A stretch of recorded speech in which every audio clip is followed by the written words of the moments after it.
এই জন্য আল্লাহ তাআলা সূরাতুল মুমিনুনের মধ্যে আল্লাহ তাআলা ঘোষণা প্রদান করে জানায়া দেন, ওয়াল্লাযীনা হুম আনিল লাগবি মুরিদুন। সফল মুমিন কারা? সফল মুমিন কারা? আল্লাহ তাআলা জানায় দেন, ও ইমানদার বান্দা বান্দি, নিজেকে যদি সফল মুমিন হিসাবে যদি আমি আল্লাহর কাঠগড়াই যদি দাঁড় করাইতে চাও, তাহলে আজ থেকে অযথা কথাবার্তা ছেড়ে দাও। যদি অযথা কথাবার্তা থেকে যদি নিজেকে বিরত রাখতে পারো, তাহলে সফল মুমিন হিসাবে তোমরা দুনিয়া থেকে বিদায় নিতে পারবা। তো যেই কথাটা বলতেছিলাম, মুসলমান, আমাদের অন্তরটা আজকে কালো হয়ে গেছে। এই কালো অন্তর নিয়ে যদি কবরে যায়, কবরে গেলে শান্তি পাও না। এই কালো অন্তর নিয়ে যদি হাসরে যাই, হাসরে গেলে কিন্তু ছাড় পাবো না। আল্লাহ তাআলা জানায় দেন, আমার বান্দা বান্দি শুনো, নিজের অন্তরটাকে যদি পরিষ্কার করতে চাও, অন্তরটাকে যদি গুনাহমুক্ত করতে চাও, তাহলে আমি বিশ্বনবী রাহমাতুল লিল আলামিন বলে দিলাম, এক নম্বরে তোমরা বেশি বেশি মৃত্যুর কথা স্মরণ করো। আজকে মুসলমানের সন্তান মসজিদের সামনে দিয়া রাস্তা দিয়ে হাইটা যায়, যখন বলা হয় এ ভাই তুমি নামাজে আসো, বলে হুজুর আমার তো এখন 40 বছর হয় নাই। বলে কিনা, হুজুর আমার তো এখন 40 বছর হয় নাই। 40 বছর হোক তারপরে মসজিদে যাব। আহারে চুলদারি পাকুক তারপরে মসজিদে যাব। এ যুবক ভাই, তুমি যে 40 বছর বাঁচবা এর কোন গ্যারান্টি আল্লাহ দিছে? কারণ মৃত্যু কার কখন আসবে, কে কোথায় মৃত্যু বরণ করবে, এই কথাটা জানে কে? আরো জোরে করেন। কার কোথায় মৃত্যু হবে এই কথাটা কেউ বলতে পারে না। যদি জানতো, সর্বপ্রথম যেই ব্যক্তিটা জানতো তিনি হলেন আমার আপনার পেয়ারা নবী মুহাম্মদুর রাসূলুল্লাহ সাল্লাল্লাহু আলাইহি ওয়াসাল্লাম। এই জন্য আমার যুবক ভাইদেরকে হাতে ধরে পায়ে ধরে বলবো, আমার মুরব্বী বাবাজিরা আপনারা যারা এখানে আসছেন তাদেরকে হাতে ধরে পায়ে ধরে বলবো, আজ থেকে যারা আমরা নামাজ পড়ি না, অলসতা করে করে আজকে নামাজটাকে ছেড়ে দিতেছি, বলতেছি কালকে পড়ুম, পরশুদিন পড়ুম, এই সপ্তাহ পড়ি নাই, পরের সপ্তাহ পড়ুম। আহারে মুসলমান, আমার একদিন চলে যাইতেছে মানে আমার একটা দিন আমার হায়াত থেকে শেষ হয়ে যাইতেছে। আমার একটা সপ্তাহ চলে যাইতেছে মানে আমার একটা সপ্তাহ আমার হায়াত থেকে চলে যাইতেছে। এই জন্য আমি যে বলতেছি, আহারে আমি আগামীকাল নামাজ পড়বো, আগামী সপ্তাহ নামাজ পড়বো, আমি যে আগামী দিন বাঁচবো, আমি যে আগামী সপ্তাহ বাঁচবো, এর কোনো গ্যারান্টি নাই। কারণ মৃত্যু যখন তখন চলে আসতে পারে, কার কখন মৃত্যু আসবে সে নিজেও জানতে পারে না। এই জন্য আল্লাহ তাআলা তার বান্দা বান্দীদেরকে পয়গম্বরে আরবি সাল্লাল্লাহু আলাইহি ওয়াসাল্লামের মাধ্যমে জানায়া দেন, ও উম্মতের দল, তোমরা যদি গুনাহ মুক্ত অন্তর নিয়া, জংকার মুক্ত অন্তরে নিয়া তোমরা যদি দুনিয়া থেকে বিদায় নিতে চাও, তাহলে এক নম্বর তোমরা বেশি বেশি মৃত্যুর কথা স্মরণ করবা। আর মৃত্যুর কথা স্মরণ করার মাধ্যমে গুনাহ থেকে বিরত থাকবা। আর গুনাহ থেকে বিরত থেকে থেকে আল্লাহর নৈকট্য অর্জন করবা। 2 নম্বরে মায়ার নবী রাহমাতুল লিল আলামিন বলেন, উম্মত, তোমরা যদি তোমাদের এই অন্তরটাকে যদি তোমরা পরিষ্কার করতে চাও, তাহলে 2 নম্বর তোমরা বেশি বেশি কোরআন তেলাওয়াত করো।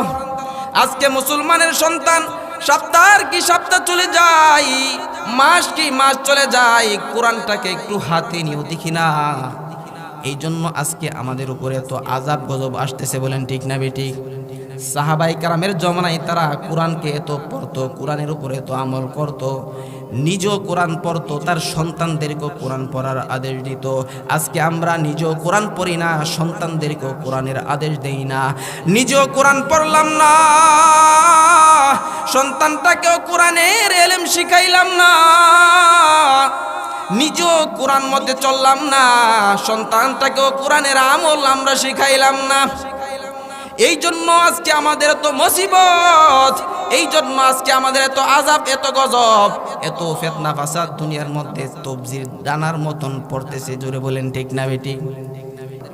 এই জন্য আল্লাহ তাআলা কোরআনে হাকিমের মধ্যে জানায়া দেন, ইয়া আইয়ুহাল্লাযীনা আমানু কু আনফুসাকুম, ইয়া আইয়ুহাল্লাযীনা আমানু কু আনফুসাকুম ওয়া আহলিকুম নারা। হে ঈমানওয়ালারা, তোমরা নিজেরা জাহান্নামের আগুন থেকে বাঁচো, নিজেরা জাহান্নামের আগুন থেকে বাঁচো। ওয়া আহলিকুম নারা, তোমার পরিবার যারা আছে তাদেরকেও জাহান্নামের আগুন থেকে বাঁচাও। কত বাবা আছে নিজে নামাজ পড়ে সন্তানকে নামাজের তালিম দেয় না। কত শিল্পপতি আছে নিজে শিল্পপতি, লক্ষ লক্ষ টাকার মালিক, কিন্তু সন্তানকে নামাজের তালিম দেয় না। আজকে আমি শিল্পপতি হয়ে সন্তানকে নামাজের তালিম দিলাম না, এলাকার মেম্বার হয়ে আমি আমার সন্তানকে নামাজের তালিম দিলাম না, এলাকার চেয়ারম্যান হয়ে আমি আমার সন্তানকে নামাজের তালিম দিলাম না, এলাকার মেম্বার হয়ে আমি আমার সন্তানকে কোরআন শিখাইলাম না, এলাকার চেয়ারম্যান হয়ে আমি আমার সন্তানকে কোরআন শিখাইলাম না, এলাকার শিল্পপতি হয়ে আমি আমার সন্তানকে কোরআন শিখাইলাম না। ওই কঠিন মুসিবতের দিনে আল্লাহ তাআলা তার আরশের নিচে, দামি আরশের নিচে আল্লাহ তাআলা 7 শ্রেণীর মানুষকে জায়গা দিবেন। এর মধ্য থেকে একদল মানুষ থাকবে, ওয়াশাবুন নাশা ফি ইবাদাতিল্লাহ, যারা যৌবন অবস্থায় যৌবন পায়া বেশি বেশি আল্লাহর ইবাদত করেছে। সুবহানাল্লাহ। যৌবন পায়া যারা যৌবন অবস্থায় বেশি বেশি আল্লাহর ইবাদত করেছে। আজকে আমরা যুবক যারা আছি, যুবক হাতে কোরআন নিলে তার লজ্জা লাগে, যুবক সে যদি নামাজে যায় তার লজ্জা লাগে, যুবক সে যদি মাহফিলে যায় তার লজ্জা লাগে।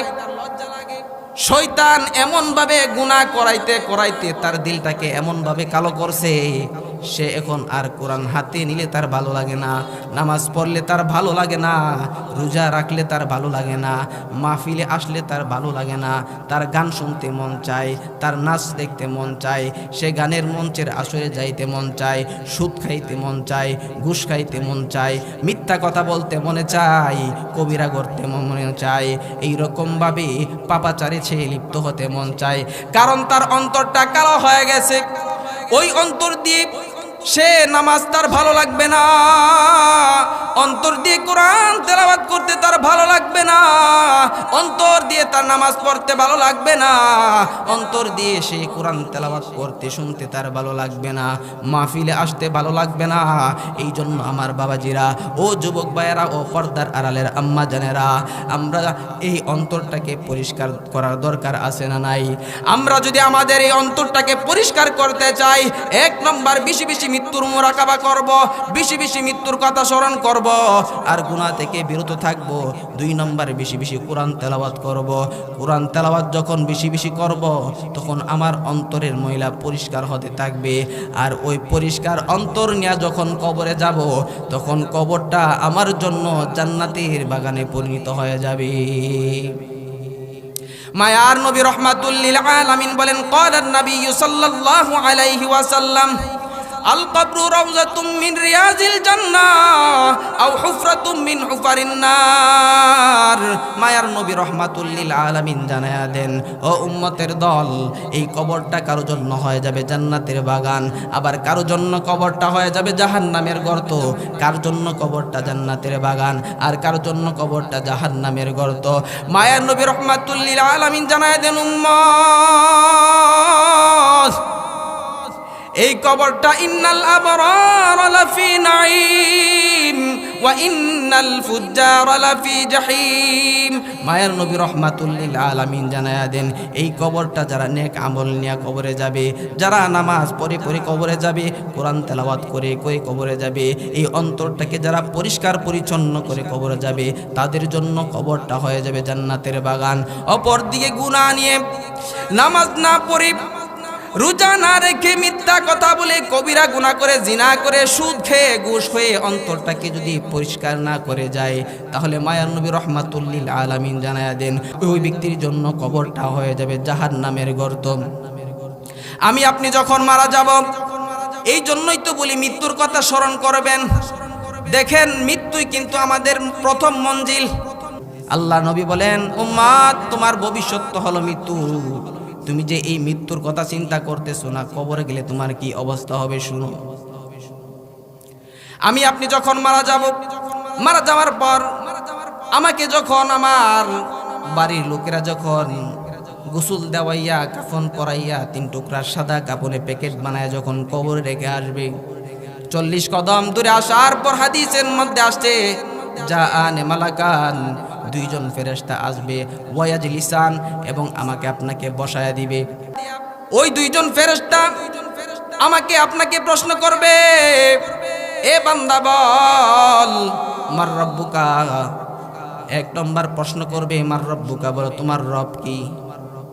2 নম্বর প্রশ্ন করবে ওয়ামা দীনুকা, বলো তোমার ধর্ম কি। 3 নম্বর প্রশ্ন করবে মা হাযিহির রুজুল আল্লাযী বুইসা ফীকুম, এই যে মুহাম্মদ আরবি সাল্লাল্লাহু আলাইহি ওয়াসাল্লামের চেহারা মুবারকটা দেখায় বলবে, দেখো দেখো এই ব্যক্তিটাকে চিনো কিনা। 3টা প্রশ্ন করবে। 3টা প্রশ্ন আমি মুসলমান হলেও আমাকে করবে, হিন্দু হলেও আমাকে করবে, খ্রিস্টান হলেও আমাকে করবে, যেই যেই ধর্মের হোক না কেন সবাইকে কিন্তু এই 3 প্রশ্ন করা হবে।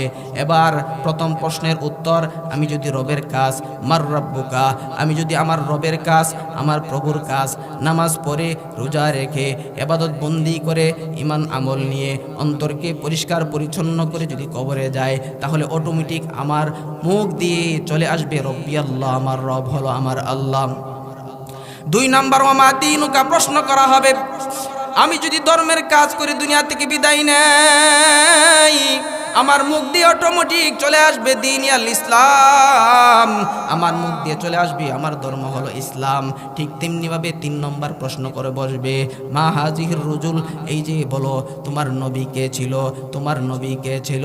নবীর সুন্নত অনুযায়ী যদি, নবীর তরিকা অনুযায়ী যদি ইবাদত বন্দি করে দুনিয়া থেকে বিদায় নেয়, তাহলে অটোমেটিক আমার মুখ দিয়ে আসবে হাজা মুহাম্মাদুন মুস্তাফা সাল্লাল্লাহু আলাইহি ওয়াসাল্লাম। এই ব্যক্তি আর কেউ নয়, এটা হলো আমার প্রাণের নবী, আপনার প্রাণের নবী, নবী মুহাম্মাদুর রাসূলুল্লাহ সাল্লাল্লাহু আলাইহি ওয়াসাল্লাম। 3টা প্রশ্নের উত্তর যখন কোন বান্দা বান্দি যখন দিয়ে দিতে পারবে, আল্লাহ তাআলার পক্ষ থেকে ঘোষণা আসবে, রে মুমিন সদাকতা আব্দি, আমার বান্দা সত্য কথা বলেছে, সদাকতা আব্দি, আমার বান্দা সত্য কথা বলছে।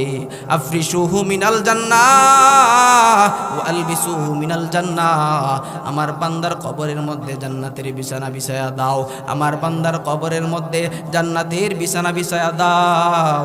ওয়া আলবিসুহু মিনাল জান্নাহ, আমার বান্দার শরীরের মধ্যে জান্নাতের পোশাক পরায়া দাও, আমার বান্দার শরীরের মধ্যে জান্নাতের পোশাক পরায়া দাও। আমার আপনার কবরের মধ্যে জান্নাতের বিছানা বিছায়া দিবে, আমার আপনার কবরের মধ্যে জান্নাতের, আমার শরীরের মধ্যে জান্নাতের পোশাক পরায়া দিবে। শুধু এতটুকুর মধ্যেই সীমাবদ্ধ নয়, এবার আল্লাহ তাআলা ফেরেশতাদেরকে অর্ডার দিবেন, ও আমার ফেরেশতাদের দল, আমার বান্দার কবর থেকে একটা সুরঙ্গ করিয়া দাও সরাসরি জান্নাতের দিকে। জান্নাত থেকে সরাসরি একটা আপনার ওই ইমানদার বান্দা বান্দির কবরের দিকে করে দিবে।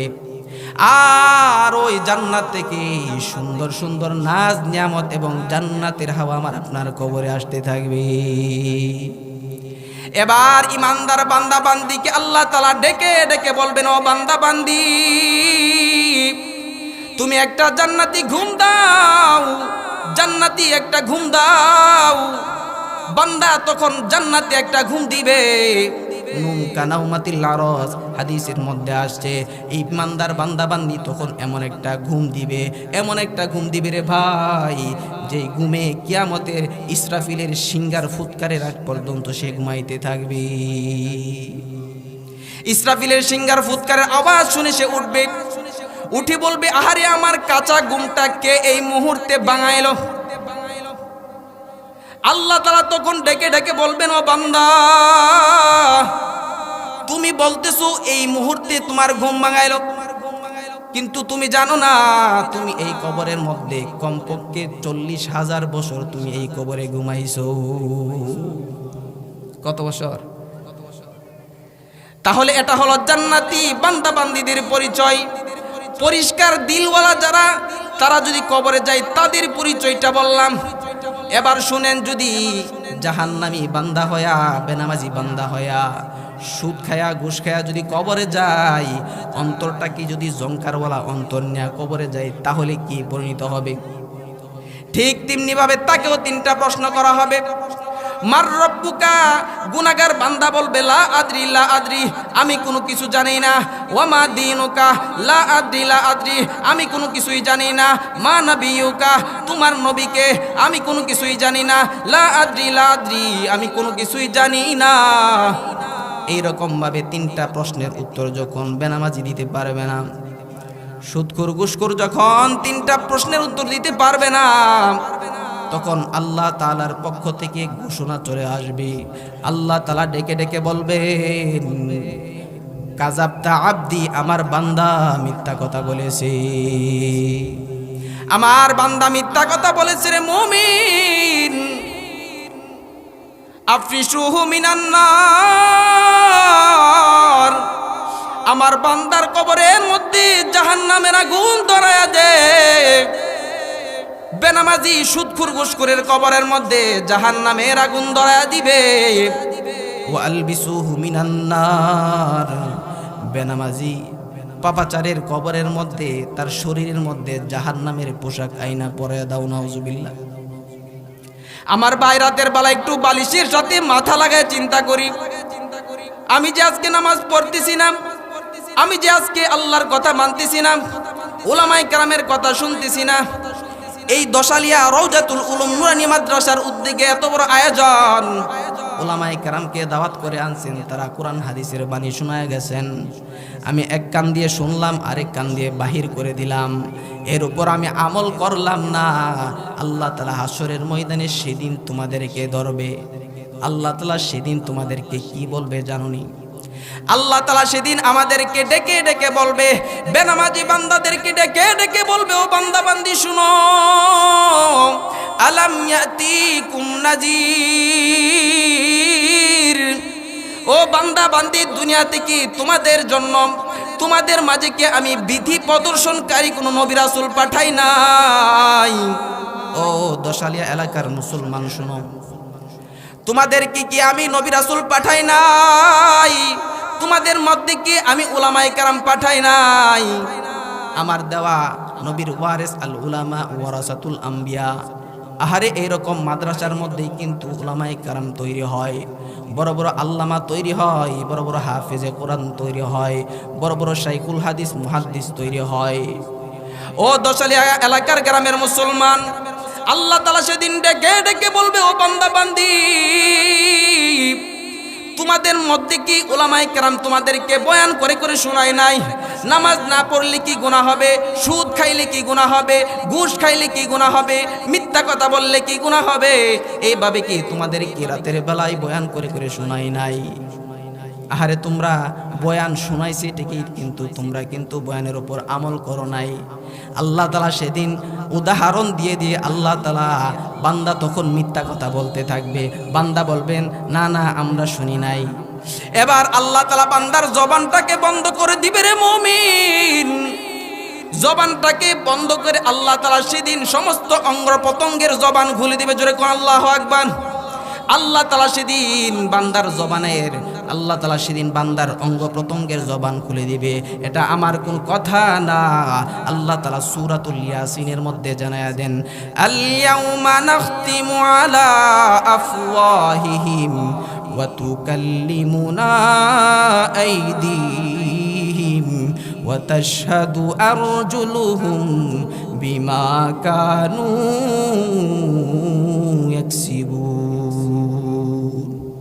আল্লাহ তাআলা সেদিন, আল ইয়াউমা, সেদিন নাখতিমু আলা আফওয়াহিহিম, আল্লাহ তাআলা সেদিন আমাদের মুখের মধ্যে তালা মেরে দিবে। ওয়া তাশহাদু আরজুলুহুম, আল ইয়াউমা নাখতিমু আলা আফওয়াহিহিম ওয়া তুকাল্লিমুনা আইদিহিম, সেদিন আল্লাহ তাআলা জবানটাকে বন্ধ করে দিবেন। জবান বন্ধ করে দেওয়ার পর আল্লাহ তাআলা হাতের জবান খুলে দিবে। ওয়া তাশহাদু আরজুলুহুম, আল্লাহ তাআলা আমাদের পা, দুই পার জবান খুলে দিবে। বান্দা ও দশালি এলাকার মুসলমান, পা দিয়া হাইটা হাইটা তুমি যে গানের মঞ্চে যাইছো, সেদিন পা তোমার বিরুদ্ধে সাক্ষী দিবে। ও আইদিহিম, তুমি এই হাত দ্বারা কত মানুষের উপর অত্যাচার করছো, এই হাতের ইশারায় কতটা মানুষকে খুন করাইছো, এই হাতের দ্বারা কতটা অন্যায় কাজ করছো, এই হাত, দুই হাত সেদিন সাক্ষী হয়ে যাবে।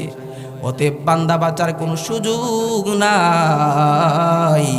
বাঁচতে যদি চাও তাহলে কোরআনের পথে আসো, হাদিসের পথে আসো। বলেন ঠিক না বেটি?